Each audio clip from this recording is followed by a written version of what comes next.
23వ కీర్తన చివరి వాక్యాన్ని మనం చదివినట్లయితే, దావీదు చిరకాలము నీ మందిరంలో నివసిస్తాను అని తీర్మానం చేసుకున్న విషయాన్ని చూడగలం. నేను బ్రతుకు దినములన్నీ కృపాక్షేమములే నా వెంట వచ్చును. చిరకాలము యెహోవా మందిరములో నేను నివాసము చేసేదను. గమనించండి, గొర్రెల్ని కాచుకుంటున్నటువంటి ఒక చిన్నవాడు తన జీవితంలో దేవుని మందిరాన్ని గూర్చి, దేవుని సన్నిధిని గూర్చి చాలా విషయాలు చాలా క్షుణ్ణంగా తన కీర్తనల్లో వ్రాస్తూ ఉన్నాడు. ఒకసారి ఈ చిన్నవాడు దావీదు దేవుని మందిరం దగ్గరికి వెళ్ళాడు. అక్కడ ఒక బలిపీఠం. ఆ బలిపీఠం దగ్గరికి వెళ్ళి చూస్తే ఆ బలిపీఠం కింద నుంచి ఒక పిచ్చుక అలా వెళ్ళిపోతుంది. బలిపీఠం కింద ఏమిటి, పిచ్చుకుండడం ఏమిటి అని అలా తొంగి చూస్తే అక్కడ పిచ్చుకల గూళ్ళు కనిపించాయి. అప్పుడు చాలా బాధపడిపోయాడు. నేను ఎక్కడెక్కడనో నివసిస్తూ ఉన్నాను, ఈ పిచ్చుకలకి బలిపీఠం క్రింద గూడు దొరికింది కదా, మరి నాకలా గూడు దొరికితే ఎంత బాగుంటుంది అని ఆశపడ్డాడు. మరొకసారి దేవుని మందిరం దగ్గరకు వచ్చినప్పుడు ఆ గుమ్మాన్ని చూసి, ఈ గుమ్మం దగ్గర ఒక్కరోజు నేను నివసిస్తే ఎంత బాగుంటుంది, అది నాకు అసాధ్యమైంది కదా అని బాధపడిపోయాడు. ఆయన ఈ కీర్తన రాస్తున్నప్పుడు తన జీవితంలో ఎన్నెన్నో మేళ్లు జరిగాయి. ఆ మేళ్ళన్నిటిని ఒక్కసారి మనస్సులో పెట్టుకొని చివరికి ఈ మాట అంటున్నాడు. ఆయన అంటాడు, నా బ్రతుకు దినములన్నింట కృప క్షేమము నా వెంట వస్తున్నాయి.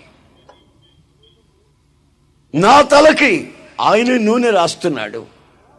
నా శత్రువుల ఎదుట నాకు భోజనాన్ని సిద్ధపరుస్తున్నాడు. నా గిన్నె నిండి పొంగి పొర్లేటట్టు చేస్తున్నాడు. ఇన్ని మేళ్ళు నాకు చేస్తున్నటువంటి నా దేవునికి నేనేమి చెల్లించాలి అని ఒక తీర్మానం చేస్తున్నాడు. ఏమిటి ఆ తీర్మానం అంటే, చిరకాలము ఆయన మందిరములో నేను ఉంటాను, ఎల్లప్పుడూ ఆయన మందిరములో, నా జీవితకాలం అంతా ఆయన మందిరములో నేను ఉంటాను అని ఒక తీర్మానం చేస్తున్నాడు. కృతజ్ఞత కలిగిన ప్రతి ఒక్కరూ దేవుడు చేసిన మేళ్ళని తలంచుకున్నప్పుడు చిరకాలం ఆయన మందిర ఆవరణలోనే ఉండిపోదామనే ఆశ కలుగుతుంది. అలాంటి ఒక తీర్మానము కలుగుతుంది. మీ వెంట ఏమి వస్తున్నాయి అని ఒకవేళ అడిగానే అనుకో, మీరేం చెప్తారు? కొందరు ఏం చెప్తారో తెలిసిన, మా వెంట కుక్కలు వస్తున్నాయి అని, మా వెంట రోగాలు వస్తున్నాయి అని, మా వెంట అప్పుల వాళ్ళు వస్తున్నారు అని, మా వెంట శాపము కన్నీళ్లు వస్తున్నాయని. అయితే దేవుని ఎరిగిన ఒక వ్యక్తి దేవుని ద్వారా పొందుతున్న ఆశీర్వాదాలకి మేళ్ళకి బదులుగా ఒక తీర్మానం చేస్తున్నాడు. ఏమిటి ఆ తీర్మానం అంటే, నా బ్రతుకు దినములంతా ఆయన సన్నిధిలో నేను నివసిస్తాను. ఒక యవనస్తుడు తన జీవితంలో, తన యవ్వన ప్రాయంలో ఇలాంటి ఒక తీర్మానం చేయడం మామూలు పనేమీ కాదు. నేను బెత్లెహేము పట్టణానికి వెళ్ళినప్పుడు ఆ పొలాల్లో నుంచి ఇలా చూస్తే యెరూషలేము కొండ, ఆ మోరియా పర్వతం, యెరూషలేములో కట్టబడిన దేవాలయాలు బెత్లెహేములోంచి కంటికి కనిపిస్తూ ఉంటాయి. దావీదు రోజుల్లో అయితే అక్కడ ఒట్టి కొండే ఉండేది, పట్టణం ఉండేది కాదు. అది యెరూషలేము పట్టణం. అయితే ఆ పొలిమేరల్లోకి వెళ్ళినప్పుడు ఎప్పుడు ఆ యొక్క కొండ వైపు చూసుకుంటూ ఓ చిన్న ప్రార్థన చేసుకునేవాడు. నా తండ్రి, నా ప్రభువా, నా దేవా, ఆ ఎత్తైన పర్వతం మీద నన్ను ఎక్కించు. అసలు ఆ పర్వతం మీదకి ఎక్కగలిగిన వాడు ఎవడు? నన్ను ఎక్కించు, నీకొక మందిరం కడతాను, ఆ మందిరంలో నేను నివసిస్తాను అని చిన్ననాడే ఆ ఆశతో, యవ్వన ప్రాయమందే ఆ కోరికతో ఉన్నవాడు దావీదు. అందుకే తన జీవితంలో అంటాడు, చిరకాలము నేను దేవుని మందిరములోనే ఉండిపోతాను, మరి ఎక్కడ ఉండను అని కోరుకుంటున్నాడు. ఒకవేళ మీరు అడగచ్చు, మేము చిరకాలం లేకపోతే ఎప్పుడు శాశ్వతంగా దేవుని మందిరంలోనే ఉండాలని మాకు ఆశ ఉంది, కానీ మేమెలా ఉండగలం? ఉద్యోగాలు చేసుకోవాలి, ఆ పనులు ఈ పనులు చేసుకోవాలి, ఎప్పుడు దేవుని మందిరంలో ఉండాలంటే మేము ఎలా ఉండగలము అని మీరు అడగవచ్చు. అయితే దానికి ఒక అర్థం ఉంది. ఏమిటి అర్థం అంటే, దేవుని మందిరంలోకి వెళ్ళి మోకాళ్ళ మీద ఉండి కళ్ళు మూసుకొని అలాగా కూర్చోమని కాదు, విగ్రహాల్లాగా. మీరు ఎక్కడికి వెళ్ళినా, ఏమి చేస్తున్నా మీరు దేవుని మందిరంలో ఉన్నట్లుగానే ఉండాలని ఈ వాక్యపు యొక్క అర్థం. మీరు మార్కెట్లో ఉన్నా, బస్టాండ్లో ఉన్నా, మీరు ప్రయాణంలోనే ఉన్నా, వ్యాపారంలోనే ఉన్నా, మీరు అనుభవించవలసిన ఫీలింగ్ ఎలా ఉండాలంటే, దేవుని మందిరంలో నువ్వు ఉన్నట్టే ఉండాలి. ఆమేన్. దేవుని మందిరంలో ఉన్నాను, దేవుని సన్నిధిలో ఉన్నాను అని నువ్వు ఎప్పుడైతే భావిస్తావో, ఎప్పుడైతే అనుభవిస్తావో, ఆ సమయంలో నీ జీవితంలో పరివర్తన, నీ ఆనందానికి, సంతోషానికి అవధం లేకుండా చేస్తాయి.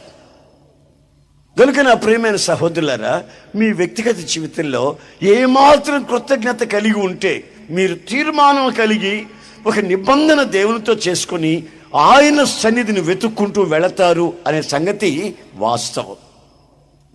మరొక సంగతి కూడా నేను బైబిల్లో ఉన్న సంగతి చెప్తాను. ఇప్పుడున్నటువంటి ఇరాన్, ఇరాక్ అంటున్నామే, ఆ ప్రాంతాలు, అక్కడ నెబుకద్నెజర్ పరిపాలిస్తున్న రోజులవి. అతను ఒక దేశానికి వెళ్ళి యవనస్తులందరిని తీసుకొని వచ్చి ఒక చోట ఉంచి ఒక అతనికి అప్పచెప్పాడు. ఇదిగో, ఈ యవనస్తులంతా కాస్త తెలివిగల వాళ్ళు ఉన్నారు, మన దేశస్తులు ఒట్టి దద్దమ్మలు, గనుక వీళ్ళని నా ఆస్థానంలో వాడుకోవాలి. అందుకని వీళ్ళకి మంచి భోజనాలు పెట్టి మన దేశపు చరిత్రలు, మన దేశపు శాస్త్రాలన్నీ నేర్పించి వీళ్ళని సిద్ధపరిచి నా ఎదుట నిలబెట్టాలి అని యవనస్తులందరినీ ఒక వ్యక్తికి అప్పచెప్పాడు. ఆ రోజు వాళ్ళకి రాజభోజనాలు పెట్టారు. మామూలు భోజనం కాదండి, రాజభోజనాలు పెట్టారు. ఈ యవనస్తులందరూ చూసి చూడకముందే ఏమాత్రం ఆలస్యం చేయకుండా దొరికిందని ఇష్టం వచ్చి తింటున్నారు. వాళ్ళలో ఉన్నటువంటి 4 యవనస్తులు లేచి నిలబడ్డారు. ఆ అధిపతి అంటున్నాడు, అబ్బాయ్ ఏంటి మీరు లేచారు? ఏమండి, ఒక్క మాట అండి. ఏమిటి ఆ మాట? అదేనండి, ఈ రాజభోజనం తిని మా శరీరాలు మేము అపవిత్రపరచుకోమని ఒక నిర్ణయానికి, ఒక తీర్మానానికి మేము వచ్చాం. ఈ రాజభోజనం మేము తినము, మా శరీరాలు అపవిత్రపరచుకోము. ఈ శరీరాలు దేవుని మందిరాలు, ఈ దేహం దేవుని మందిరం, ఇది మేము దీన్ని అపవిత్రపరచం. మీరు భోజనాలు పెట్టారు, కానీ నిషిద్ధమైనటువంటి ఆహారం అక్కడ ఉంది, అది మేము తినకూడదు. ధర్మశాస్త్ర ప్రకారం, మా దేవుని ఆజ్ఞ ప్రకారం మేము ఆ ఆహారాన్ని తినకూడదు. మీరు మంచినీళ్ళు పెట్టలేదు, మత్తెక్కించి శాపానికి గురి చేసే, మనుషుల్ని పశువులుగా మార్చే మద్యం మా ముందు ఉంచారు, మేము వాటిని త్రాగము. ఈ ఆహారము చేత మేము మా శరీరాలను అపవిత్రపరచుకోమని ఒక తీర్మానం చేశాం. ఆయన స్వరూపము, ఆయన పోలిక చొప్పున సృజించబడిన వాళ్ళం మేము. ఈ శరీరంలో ఆ పరమాత్ముడు ఆత్మని పెట్టాడు. ఈ ఆత్మని మరలా పరమాత్మునికి, దేవునికి అప్పచెప్పేంత వరకు ఈ శరీరాలు మేము అపవిత్రపరచుకోము. తినే తిండి వల్ల కానీ, చూసే చూపుల వల్ల కానీ, ఆలోచించే ఆలోచనల వల్ల కానీ, నడిచే నడక వల్ల కానీ, వేసుకునే వస్త్రధారణ వల్ల కానీ మేము మా దేవుణ్ణి అవమానపరచము. ఈ శరీరాలతో ఆయనని మహిమపరచాలి మేము. గనుక ఈ ఆహారం మేము భుజించము. అతనికి మతిపోయినట్టయింది. ఏమిటి యవనస్తులు దైవ సంబంధమైన మాటలు మాట్లాడుతున్నారు? ఇది దొరికినప్పుడు తినాలి కదా, వయసు మీద అనుభవించక ఎప్పుడు అనుభవిస్తారు? అయ్యా,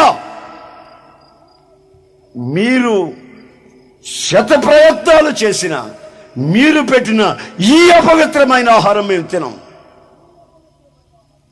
మా శరీరాలు అపవిత్రం అవుతాయి.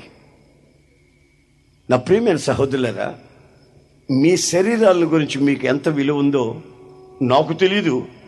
కానీ ఆ నలుగురు కుర్రవాళ్ళు తమ శరీరాలను గురించి ఎంత జాగ్రత్త పడుతున్నారో ఒక్కసారి మీరు ఆలోచించండి. తర్వాత వీళ్ళు కోరుకున్నారు, ఏదో ఒకటి, ఏదో ఆకుకూరలో శాకాహారాలు ఏదో పెట్టండి, మేము అంత తింటాం, బ్రతికేదానికి తింటాం, మేము తినేదాని కొరకు బ్రతకము, మేము బ్రతికేదానికి అంత తింటాం, కనుక అంత ఆహారం ఏదైనా పెట్టించండి. ఏదో 2 రొట్టెలు, ఏదో అంత ఆకుకూరలు పెట్టారు. ఈ నలుగురు శుభ్రంగా అవి తింటున్నారు. ఒక శపథం ఏమిటది? 10 రోజులు మిమ్మల్ని చూస్తాను, మీ ముఖాలు ఏమైనా కళదప్పాయో జాగ్రత్త, మరలా మీరు రాజభోజనాలు తినాల్సిందే, ఆ మత్తు పానీయాలు తాగాల్సిందే. 10 రోజులైన తర్వాత ఈ నలుగురు ముఖాలు చూస్తే ఆ ముఖాలు సౌందర్యముగాను కళగాను ఉండెను అని రాసింది. ఆమేన్, హల్లెలూయా. మీ జీవితాలలో ఒక్కసారి మీరు పరీక్షించండి. మీరు ఇప్పుడు ఏ స్థితిలో ఉన్నారు? మీ శరీరాలు అపవిత్రపరుచుకుంటూ ఉన్నారా, లేక మీ శరీరాలతో ఆయనని మహిమపరుస్తున్నారా? మీ శరీరంలో ఉన్న ప్రతి అవయవం పాపానికి బానిసత్వంలో ఉందా, లేక విడుదల పొంది మీరుగా దేవుణ్ణి హృదయపూర్వకంగా నిండు హృదయంతో ఆయన్ని స్తుతిస్తున్నారా? ఎంతో చదువుకున్నా, గుట్టుగా ఉన్న, పెద్ద పెద్ద ఉద్యోగాలే చేసినా పొద్దున్నే వాళ్ళ ముఖాలు చూస్తే వాళ్ళ ముఖాలు చెప్తున్నాయి, తాగుబోతు వ్యక్తి ఇతను ముఖం అలాంటి వికారపు రూపంలోకి వచ్చింది అని తెలిసిపోతుంది.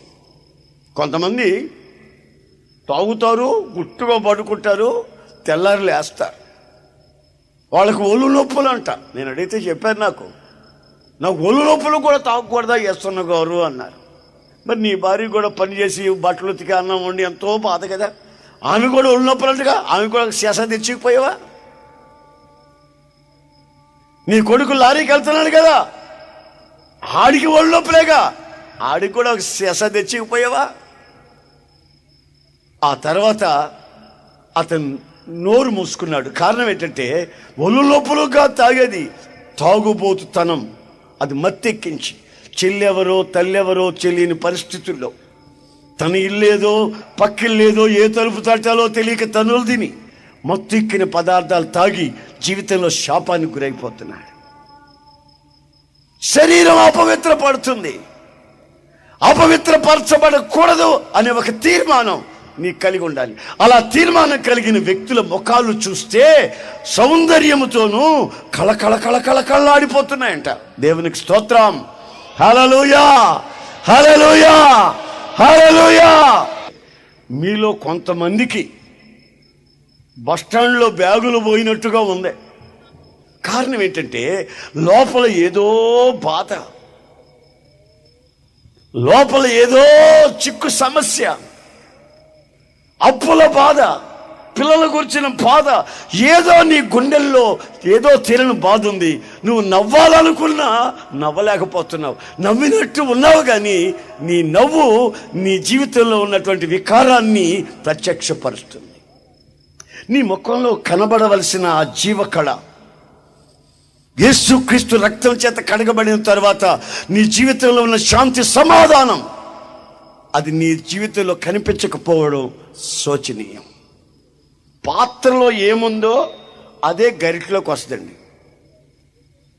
నీ గుండెల్లో ఏముందో అదే నీ ముఖానికి, నీ ముఖంలో కొట్టొచ్చినట్టుగా కనిపిస్తుంది. తీర్మానం చేసుకున్నాం అనుకో, నేను ఇక మీదట సినిమాల చుట్టూ తిరగను, ఇక మీదట ప్యాకాడి దగ్గరికి వెళ్ళను, ఇక మీదట మత్తు పానీయాలు ముట్టుకోను, ఇక మీదట భార్య పిల్లలతో సుఖంగా ఉంటాను, ఆ కొంపకు మాత్రం పోను అని కొన్ని తీర్మానాలు ఉన్నాయండి. ఆ తీర్మానాలు మీరు చేసుకున్నట్లయితే మీ ముఖంలో ఆ యొక్క తీర్మానం చేసుకున్న ఆ కళ కనిపించేస్తుంది. అది జీవకళ అంటారు. జీవకళ నీ జీవితంలో కనిపించాలని ఆయన కోరుకుంటున్నాడు. నీ తీర్మానాన్ని బట్టి ఆ కళ. దానియేలు గ్రంథం 1వ అధ్యాయం 17వ వాక్యాన్ని చదివితే, దేవుడట వాళ్ళకి జ్ఞానం ఇచ్చాడట. దేవుడు ఈ నలుగురు బాలుర సంగతి ఏమనగా, దేవుడు వారికి జ్ఞానమును సకల శాస్త్ర ప్రవీణతయు వివేచనయు అనుగ్రహించను. 15వ వాక్యంలో చూస్తే వాళ్ళకి సౌందర్యమును జ్ఞానము అనుగ్రహించబడినది. వాళ్ళ జీవితానికి సౌందర్యము కళ అనుగ్రహించబడింది. సౌందర్యము అని ఈ రోజున సౌందర్య సాధనాల చేత మనుషులు అలంకరించుకునేదానికి శత ప్రయత్నాలు చేస్తున్నారండి. వయసు చిన్నదిగా చూపిద్దామని 40 ఏళ్ళున్న వాళ్ళు 30 ఏళ్ళుగా చూపించుకుందాం, 60 ఏళ్ళున్న వాళ్ళు నాకు 40 ఏళ్లే అని చూపించుకుందామనే ప్రయత్నాలలో ఈ రోజున లోకం సాగిపోతా వస్తాం. ఒకసారి నేను మద్రాసులో సముద్ర తీరాన్ని కూర్చున్నానండి. ఒక కోతిని తీసుకొచ్చాడు ఒకడు, అడుక్కు తినేవాడు. ఆ కోతికి ముక్కు పొడగ పెట్టాడు, చెవులు గుర్తించి చెవులకి కూడా పెట్టాడు. ఆ కోతి కళ్ళకి కాటుకు పెట్టాడు, బొట్టు పెట్టాడు. ఆ కోతికి తలకి ఎక్కడ మేకులు కొట్టాడో నాకు తెలియదు, జడేశాడు. ఎంత మేకప్ చేశాడంటే కోతికి అంత మేకప్ చేశాడు. ఇన్ని మేకప్లు చేసాడే దీనికి, దీని మూతి ఏమైనా లోపలికి పోయిందా అట్లాగే ఉందా అని నేను చూస్తే పొరపాటును కూడా మూతి లోపలికి పోలేదండి. కోతిగానే ఉంది. అందుకే బైబిల్ అంటుంది, అక్షయమైన ఒక అలంకారం ఉంది. అక్షయమైన అలంకారం అట. అదేమిటది? గుణము అనే అలంకారం. గుణం అనే అలంకారం అంటండి, అక్షయమైన అలంకారం.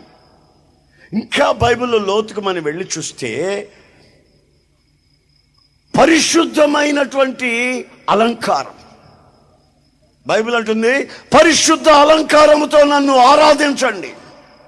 Beauty of holiness, natural beauty. దేవుడు మనకిచ్చిన సహజమైన అందం మన గుణాన్ని మనం సరి చేసుకున్నామంటే ముఖం ఎంత వికారంగా ఉన్నా ఆ గుణం ద్వారా ప్రతి ఒక్కరికి మనం అందంగా కనబడతాం. నేను ఒక్కొక్కసారి ఒక్కొక్క వేషం, ఒక్కొక్కరి పరిస్థితి చూస్తుంటే నాకు నవ్వు రాదు కదా, నా రక్తం అంతా ఉడికిపోద్ది. పరిశుద్ధ అలంకారంతో ఉండవలసిన వ్యక్తులు, సహజ సిద్ధమైన గుణం అనే అలంకారంలో ఉండవలసిన వ్యక్తులు వేషం వేసుకొని ఆ వేషం చేత ప్రజల్ని మోసం చేస్తూ దేవుణ్ణి కూడా ఆ దిశగానే మోసం చేయాలని వస్తే ఆయన వేషధారులను అసహ్యించుకుంటాడనే సంగతి వాస్తవం. యవనస్తులైన కుర్రాళ్ళండి, ఫ్రెండ్ సర్కిల్లోకి వెళ్ళి విచ్చలవిడిగా తిరగాల్సిన కుర్రవాళ్ళు, ఏది దొరికితే దాన్ని తిని చిన్న పెద్ద లేకుండా మాట్లాడవలసిన వయస్సు, విచ్చలవిడిగా ఆ కాలేజీ దగ్గర, ఆ సినిమా హాల్ దగ్గర నిలబడి వాళ్ళని ఏదో అని వాళ్ళ దగ్గర చెప్పు దెబ్బలు తిని వచ్చే వయసు అది. ఆ వయస్సులో, ప్రమాదకరమైన వయస్సులో నలుగురు కుర్రవాళ్ళు చెప్తున్నారు ఒక మాట. అదేంటో తెలిసిన, మా శరీరాలు మేము అపవిత్రపరుచుకోము.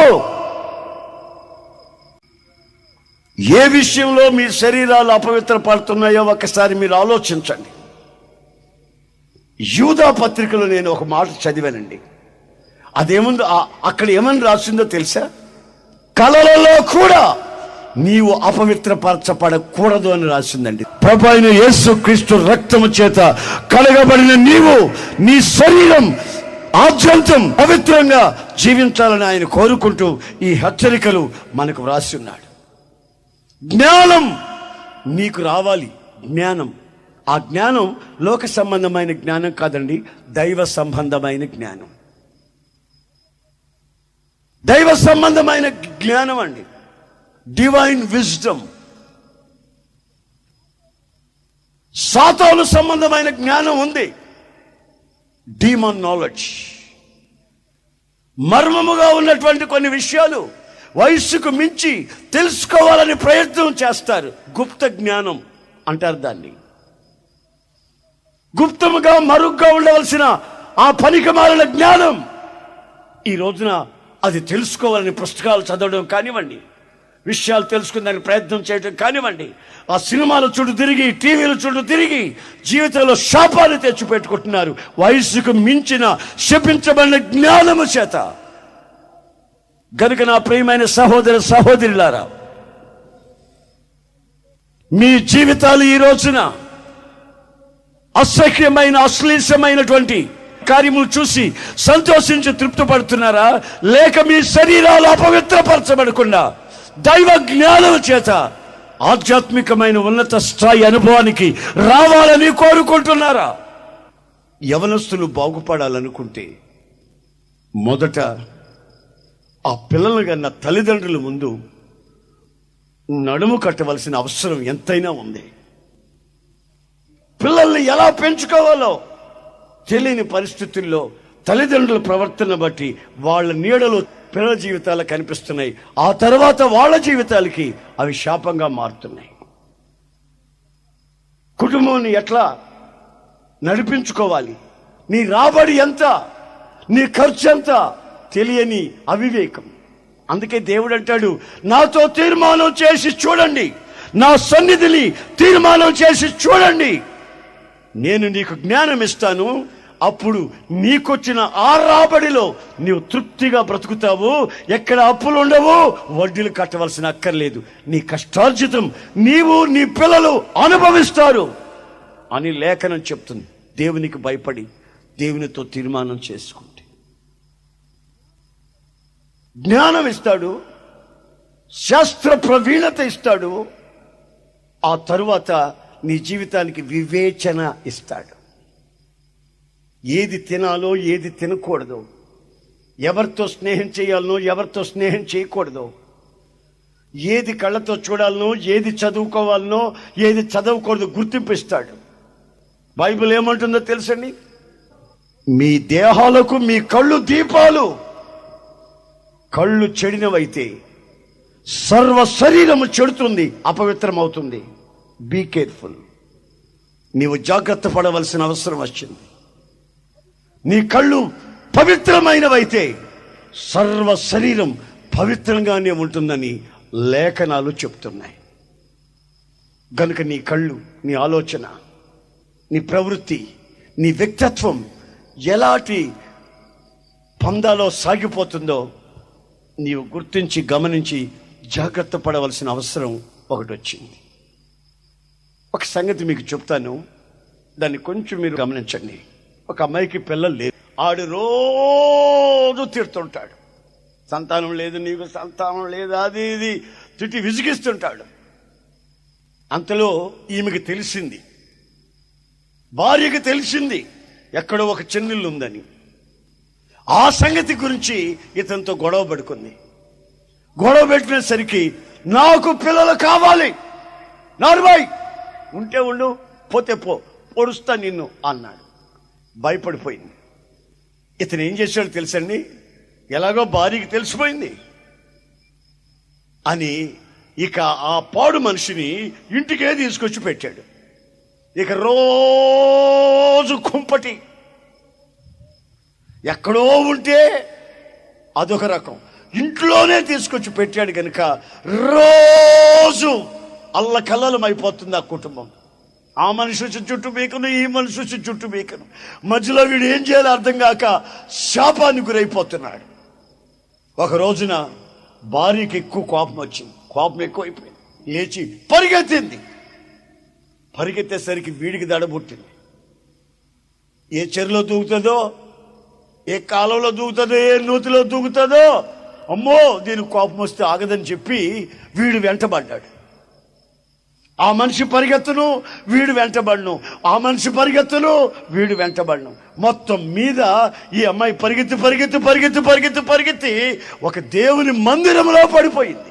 కాస్త లేచి కూర్చుని ప్రార్థన చేసుకుని లేచి నిలబడి ఇక తన బాధంతా, తన గుండెల్లో ఉన్న కష్టం, బాధంతా, నిందంతా, అవమానం అంతా అట్లాగే దేవుని సన్నిధిలో కుమ్మరిస్తా ఉంది. ఆ చర్చిలో ఉన్న పాస్టర్ గారు వచ్చాడు. ఏమమ్మా పొద్దున్నే దాగావా, మోగుతున్నావు అన్నాడు.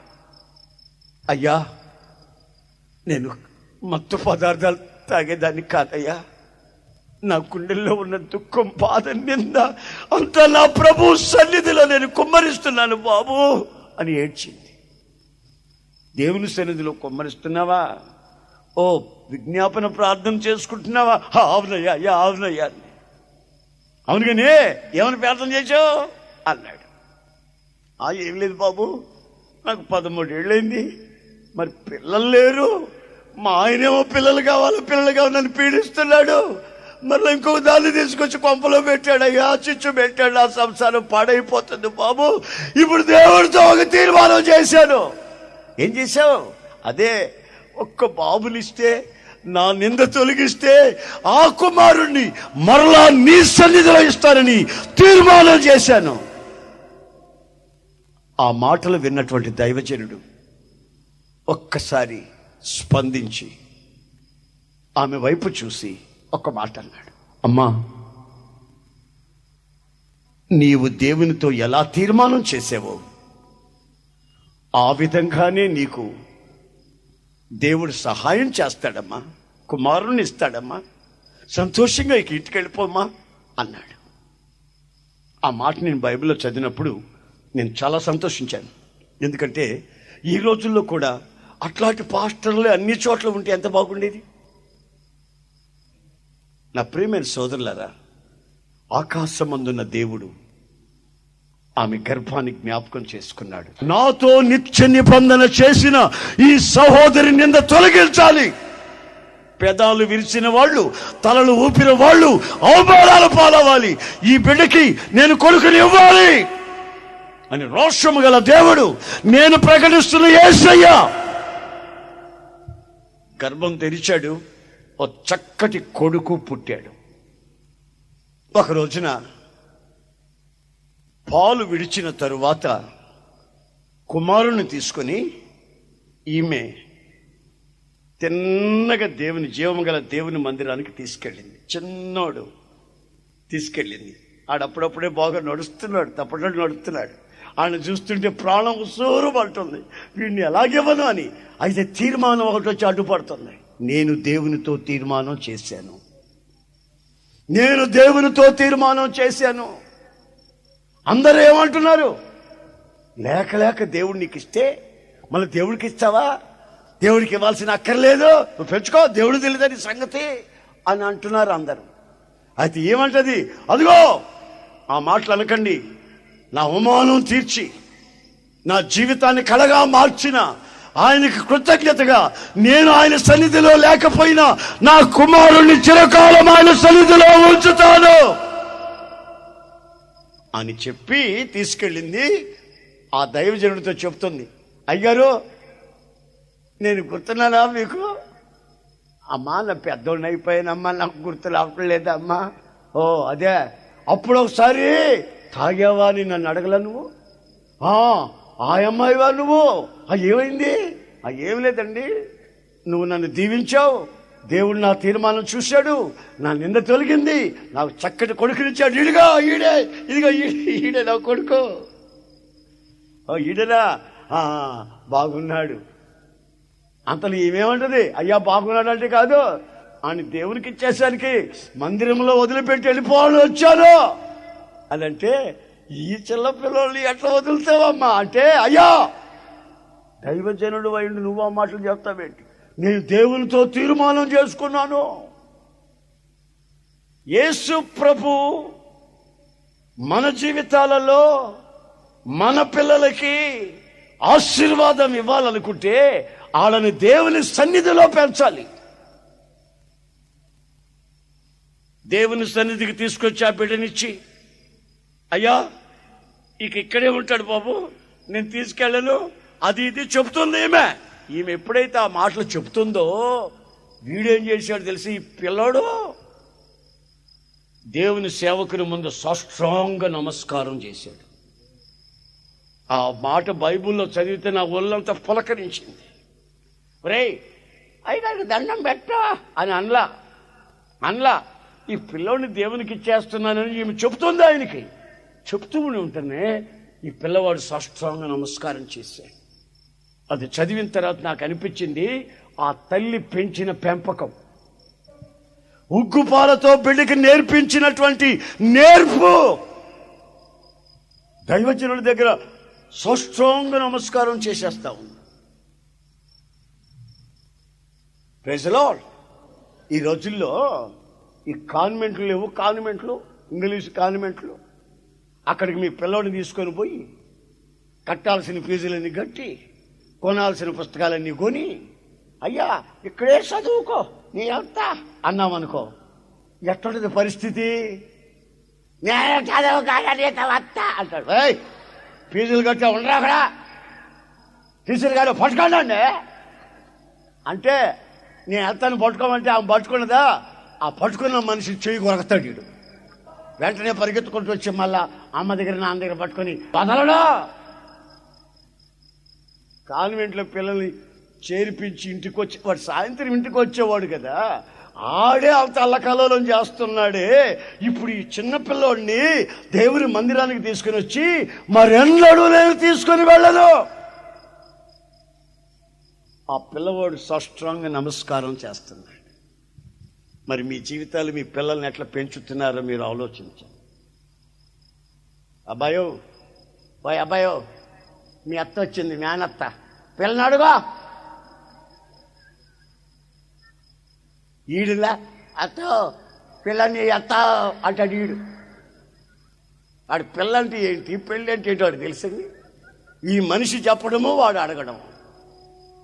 అంతలోపల వాళ్ళ నాన్న వచ్చే, రేయ్ మీ అత్తకి ముగ్గురు కూతురులా ముగ్గురిని చేసుకుంటానని చెప్పరా మావా, అత్త ముగ్గురిని చేసుకుంటా అంటాడు. వాడికి తెలుసంటే ముగ్గురంటే తీరి ఒక్కరితో ఏగలేక చస్తుంటే జనము, వీడు ముగ్గురిని చూసుకుంటాడంట.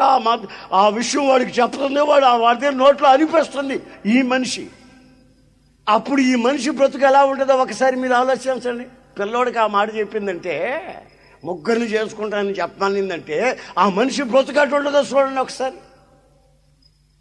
పిల్లోడికి కాదు ట్రీట్మెంట్ ఇవ్వాల్సింది, ఆ తల్లికి తండ్రికి ఇవ్వాలి ట్రీట్మెంట్. ఈ రోజున యవ్వనస్తులనే బిడ్డలను ఒకసారి ఆలోచిస్తే, కాలేజీకి వెళితే అక్కడ తల్లులు తిని చేతులు ఎరగొట్టుకొని వస్తున్నాడు. అటు బయటికి వెళితే పోలీసు వాళ్ళ దగ్గర దెబ్బలు తిని వస్తున్నాడు. ఇల్లు వదిలితే ఏమైపోతాడో తెలియని పరిస్థితి. జుట్టు పెంచుకున్నాడు, చేతికి గాజులు వేసాడు, నల్లతాళ్ళు కట్టాడు. మరి అదేం సోకో అదేం నడకో అర్థమై సావదో.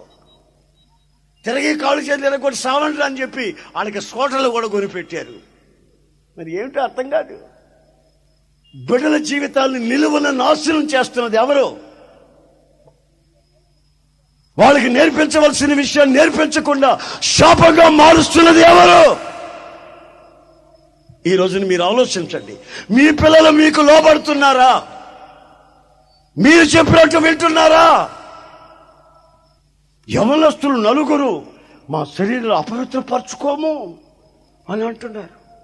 ఈ పశువుడు బాలుడైన శామ్యూయల్ సాష్టాంగ నమస్కారం చేస్తున్నాడు. ఒక్కొక్క ఇంటికి దైవజనులుగా మేము వెళితే వాళ్ళ అమ్మ నాన్న అయ్యా రండి ప్రార్థన చేయండి అంటున్నారు, కానీ పిల్లలు పొరపాటును కూడా అక్కడ నిలబట్టలే. టీవీ పెట్టుకొని ఆ కథలు పెట్టుకొని వాళ్ళని గిల్లుకొని వీళ్ళని గిల్లుకొని జోకులు చెప్పుకొని నవ్వుకొని అయ్యా ప్రార్థన చేసుకురా అన్నయ్య వచ్చి అంటే ఆ చేయమానా, వాడు జుట్టు పెంచుకున్నవాడు చేయమానా అంటున్నాడు. ఇక ఆడికి ఏం చేస్తామండి? ఆ వినయము, విధేయత, ఆ గౌరవము, చిన్న పెద్ద మర్యాద తెలియని శపించబడిన అనుభవాలలోకి రావడం జరిగింది. మధ్యరాత్రిలో ఒక స్వరం వినబడుతుంది, శామ్యూయల్, ఓ శామ్యూయల్. ఆ చిన్నవాడు లేచి ఆ పాటగారా నన్ను పిలిచావా అన్నాడు. ఒరి నిన్నెవరు పిలిచారు? నాన్న ఎదురు జాడు కొడతావేంట్రా పెద్దవాడిని, నిన్నెవరు పిలిచారు? పడుకోబా. మరలా పోయి పడుకుంటే దేవుడు మాట్లాడుతున్నాడు, శామ్యూయల్, ఓ శామ్యూయల్. అయ్యా నన్ను పిలిచారా? మరి నిన్నెవడు పిలిచాడు రా? ఏమన్నా దొరకదో రే, ఈసారి గాని శామ్యూయల్ అని నీ పేరు పెట్టి ఎవరన్నా పిలిస్తే ఏడో చెప్పాను. నా ప్రియమైన సహోదరులారా, ఆ రోజుల్లో దేవుని వాక్కు అరుదైపోయి ఉన్నది. ఇశ్రాయేలు సర్వ సమాజానికి చెప్పాలనుకున్న వార్త ఎవరితో మాట్లాడకుండా దేవుడు ఈ చిన్నవాడిని పిలుస్తున్నాడు, శామ్యూయల్. చిన్నవాడితో దేవాది దేవుడు మాట్లాడుతున్నాడు. ఇశ్రాయేలు జీవిత చరిత్రకి అవసరమైన, వాళ్ళ భావి జీవితానికి అవసరమైన సందేశాన్ని ఈ చిన్నవాని ద్వారా మాట్లాడుతున్నాడు. బైబిల్లో రాసింది, ఆ చిన్నవాడు నిత్యము చిరకాలం దేవుని సన్నిధిలోనే ఉన్నాడు, కానీ అతని కీర్తి ఆ దేశమంతటా ప్రబలెను. ఉన్నది దేవుని మందిరంలో, కీర్తి నలుదిశల దేశమంతా ప్రబలిపోయింది ఆ చిన్నవాని కీర్తి. మీ పిల్లల పరిస్థితి ఏంటో ఒక్కసారి మీరు ఆలోచించండి. మీ పిల్లల కీర్తి ప్రచురం అవుతుందా, లేక మీ పిల్లలు చేసే ఆగడాలు, అక్రమాలు ప్రచురం అవుతున్నాయా? మీ పిల్లలు మీ బల్ల చుట్టూ ఉండాలని దేవుని వాక్యం హెచ్చరిస్తుంది. పిల్లలది కాదు తప్పు, పెంచుకునే పెంపకంలో ఉంది అజాగ్రత్త. తల్లిగా తండ్రిగా నీ నడుమును కట్టుకొని నీ పిల్లలకి మాదిరిగా ఉండి భయభక్తులు నేర్పిస్తున్నావా, లేక విచ్చలవిడిగా ప్రవర్తిస్తున్నావా? స్వర్గసీమలుగా ఉండవలసిన మీ కుటుంబాలు ఈ రోజున నరక కూపాలుగా మార్చబడటంలో ఉన్న ఆంతర్యం ఏమిటి? ఆలోచించండి ఒకసారి. యోబు అంటున్నాడు, యోబు, నేను నా చివరి శ్వాస వరకు యథార్థతను విడిచిపెట్టను. తీర్మానం, యథార్థతని నేను విడువను. నేను ఒక తీర్మానం చేసుకున్నాను. కష్టం వచ్చిందా, నష్టం వచ్చిందా, అవమానాలు వచ్చాయా, నిందలే వచ్చాయా, నా యథార్థత నేను విడువను. కపట నాటకాలు ఆడను, అబద్ధాలకి నేను చోటివ్వను, యథార్థతని విడువను. సిన్సియారిటీ. దేవునితో ఒక తీర్మానం యోబు చేస్తున్నాడు. అందుకని బైబిల్ అంటుంది, తాను ఏమైతే కోల్పోయాడో, తన జీవితంలో ఏదైతే నష్టపోయాడో సమస్తము మరలా దేవుడు రెండంతలుగా ఇచ్చినట్లుగా బైబిల్ చెప్తుంది. ప్రార్థన. ప్రేమగల తండ్రి, ప్రభువా, నీకు స్తోత్రం చెల్లిస్తున్నాను. ఈ సమయంలో దావీదు తీర్మానాన్ని,